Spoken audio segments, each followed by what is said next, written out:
നടന്നുണ്ടോ നമ്മുടെ ചെങ്ങളത്തെ പാടത്തിലാട്ടോ, കോട്ടയത്ത് ചെങ്ങളത്തെ പാടത്ത്. സത്യം പറഞ്ഞാൽ ഇത്ര നാളുകളെ കണ്ടിട്ടേ ഉള്ളായിരുന്നു ഞാറ് നടുന്നത്, ചൈനക്കാരും അവിടെ ഇവിടെയൊക്കെ കണ്ടോ. ഇനി പെണ്ണുങ്ങൾ കുനിഞ്ഞു നിന്നൊന്നും ഒന്നും നടണം കേട്ടോ, നട്ടുകൊണ്ട് പോകുന്നുണ്ട്, അറിയുന്ന പോലില്ല സംഭവം. എന്ത് സ്മാസാന്ന് നോക്കി കണ്ടോ, മേളിലത് ഷീറ്റായിട്ട് വിത്തെടുത്ത് വെച്ചേക്കും കേട്ടോ.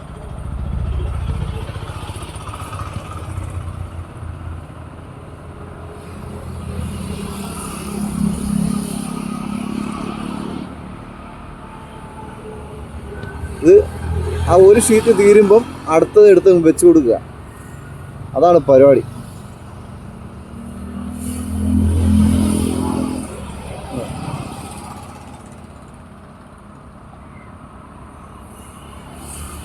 ഏതായാലും അവിടെ കാണാനൊക്കെ കുറച്ച് ആൾക്കാരൊക്കെ നിൽക്കുന്നുണ്ടോ, സൈഡിലൊക്കെ ഉണ്ടോ ഇത് കാണാൻ വേണ്ടി. ഞാനിങ്ങനെ വണ്ടിയെ പോകുമ്പോഴേ ഈ സംഭവം കണ്ടത്.